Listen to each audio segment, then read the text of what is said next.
Today marks 1 year since the deadly mass shooting at 2 mushroom farms in Half Moon Bay. 7 farm workers were killed in that tragedy, and the shooting shed light on the tough living conditions for many farm worker families. The nonprofit Ayudando Latinos a Soñar, or ALAS, is meeting with government leaders with affordable housing top of mind.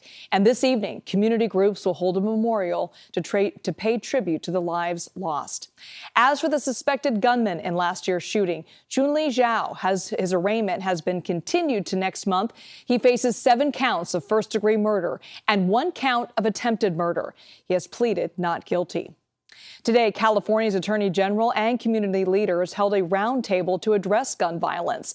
And he reflected on the Half Moon Bay shooting as well as the shooting in Monterey Park just days prior.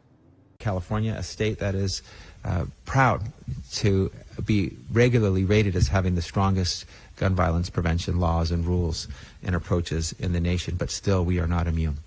And that pain touches all of us in this state. Joining me live now is San Mateo County District Attorney Stephen Wagstaff. Mr. Wagstaff, thanks so much for joining us this afternoon.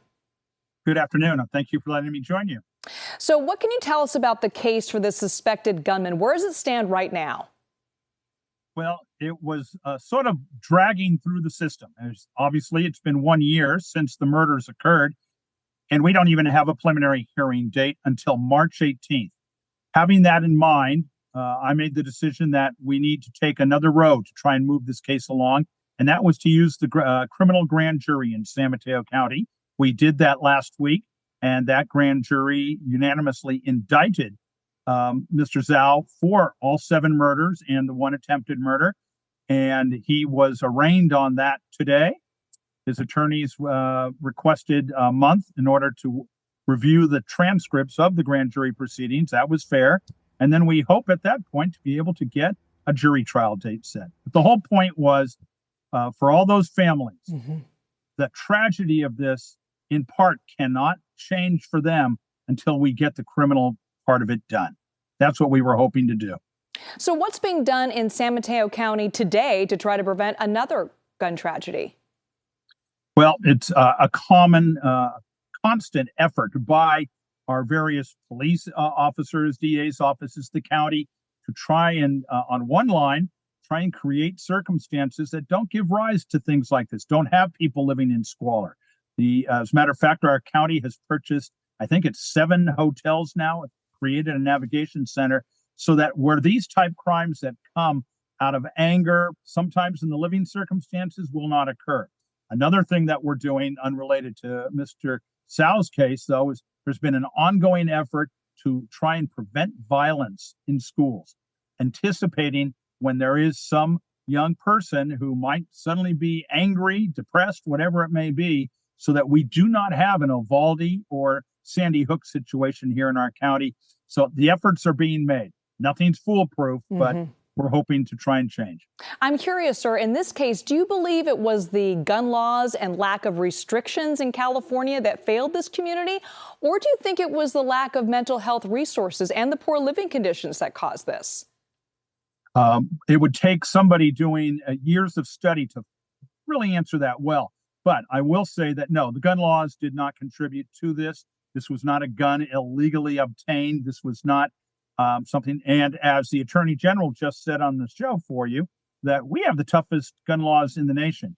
You can't stop this type of event simply by tougher gun laws.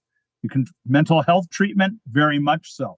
And that's where we need to reach out to the community. Here in Half Moon Bay, the leaders there are trying hard to make sure it doesn't occur again, because clearly in this case, there was some consideration of these type of things that occurred. So how do you feel like your county, your community is doing now 1 year later? Where it's really made a difference is on our coast and for farm workers.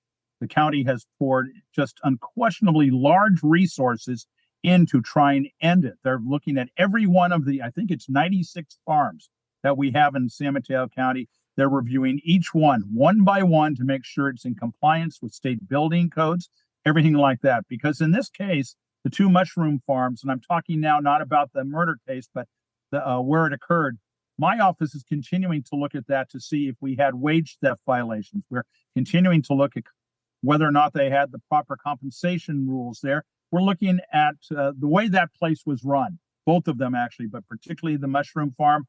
It looks like there were some pretty serious violations. The county is working to end that. And this one shining light of this unfortunate tragedy was that it exposed some of those conditions. All right, San Mateo dramatically. San Mateo County DA Stephen Wagstaff, thank you so much for joining us.